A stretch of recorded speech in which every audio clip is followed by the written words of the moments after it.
आज हम बात करने वाले हैं पाकिस्तान वर्सेस श्रीलंका के एशिया कप की फाइनल की, जो कि बहुत ही ज़बरदस्त मुकाबला हुआ। तो पाकिस्तान ने टॉस जीतकर सबसे पहले बॉलिंग का फैसला किया, जो कि बहुत ही घटिया फैसला था यार हमारी तरफ से।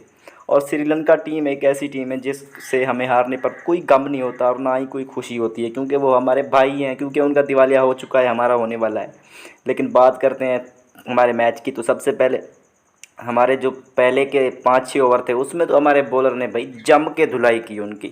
ऐसे विकेटें उड़ाई कि पता ही नहीं चल रहा था। मैंने कहा बस श्रीलंका तो अब भाई 100 ही नहीं बनाएगा।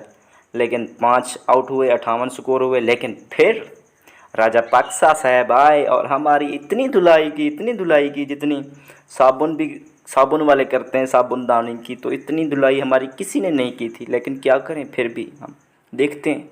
तो इतनी धुलाई के बाद हमारे बॉलर ने मैच फील्डिंग की, हर जगह पे जिधर देखो कैच छूट रहा है, छक्का जा रहा है। इतनी थक चुके थे हमारे बॉलर के, बस पकड़ने का नाम ही नहीं रह रहे थे। अब तो ये भी नहीं कह सकते कि यार ये मैच फिक्स था, क्योंकि दोनों टीम के पास पैसा ही नहीं है फिक्स करने के लिए। अब पाकिस्तानी शाकीन की ये देखें हालत ये हो चुकी है, ऑक्सीजन लगाए बैठे हुए हैं। खैर जैसे कैसे करके हमारे बॉलर ने कभी छक्का खाया, कभी चौका खाया। खाने के बाद 170 रन बना लिए श्रीलंका ने और हमें 171 रन का टारगेट दे दिया। इसके बाद हमारी बैटिंग शुरू होती है। सबसे पहले रिजवान और बाबर आते हैं और आते ही धूम मचा देते हैं। मतलब कि बाबर को याद आ गया कि घर अम्मी ने बिरयानी पकाई थी, और वो सिर्फ 7 रन बना के भाई भागता गया घर अम्मी के पास। रिजवान भी चलते रहे। उसके बाद आते हैं फ़खर भाई ने आते ही यार क्या किया पता है तुम्हें, बोल्ड हो गए और फिर वो भी घर चले गए। उसके बाद हमारे आते हैं इफ्तिखार भाई, जो कि बॉल्स ज़्यादा कंज्यूम करते हैं लेकिन रन्स बहुत ही कम बनाते हैं, क्योंकि वो एक टेस्ट प्लेयर हैं और पता नहीं ये T20 में क्या कर रहे हैं, हमें कुछ पता नहीं।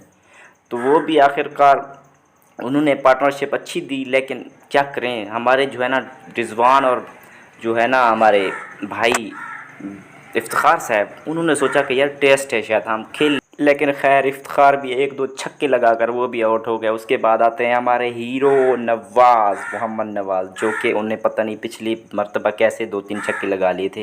उन्होंने सोचा इस मरतबा भी ये लगाएंगे और वो उनको भेज दिया। लेकिन आते ही उन्होंने सिर्फ बॉल स्टंप की और मिस की और वो भी आउट होके चले गए। फिर उसके बाद आते हैं खुशदिल चाल। लेकिन हमें उम्मीद थी कि यार हमारे खुशदिल आएंगे और छक्के लगाएंगे और हम यूं मैच जीत लेंगे। लेकिन कुछ नहीं हुआ। वो भी आए, 2-3 बॉलें खेली और फिर कैच दे के पीछे चले गए। उसके बाद आते हैं आसिफ अली, जो कि एक बहुत ही टैलेंटेड बैट्समैन है और हमें यकीन था कि हम ये मैच जीत जाएंगे। लेकिन आते ही उन्होंने पहली बार पे छक्का लगाने की कोशिश की और वहीं पे वो बोल्ड हो गए।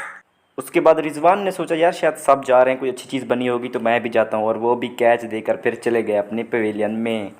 नसीम शाह और शादाब खान ने भी अपना जौहर दिखाया और आते ही 2-2 3 बालें खेलने के बाद वो भी पवेलियन में लौट गए। हारिस रऊफ़ और आखिर में बच्चे हमारे हसनैन अली, तो उन्होंने भी कोशिश की, 1-2 छक्के लगाए, लेकिन उनसे भी वो रन्स नहीं बन पाए और वो भी चले गए। लेकिन यार एक चीज़ डिज़र्व करता है कैमरामैन के, उसको ट्रॉफ़ी दी जाए, क्योंकि उसने हमारे जज्बात के साथ खेला। तो प्यारे दोस्तों, इसके बाद शादाब खान ने भी मैच हारने के बाद जिम्मेदारी ले ली है कि उसने 2 कैच ड्रॉप किए, जिसकी वजह से हम मैच हार चुके हैं। तो शादाब खान भाई, कोई बात नहीं, हारना जीतना इंसान की किस्मत में होता है, आप अपनी कोशिश जारी रखें। तो दोस्तों उम्मीद करते हैं ये हमारी छोटी सी वीडियो आपको पसंद आई होगी। अगर पसंद आई है तो इस चैनल को लाइक करें और हमें सब्सक्राइब करके बेल आइकन को दबा दें। मिलेंगे कल एक न्यू वीडियो में, तब तक के लिए अल्लाह हाफिज़।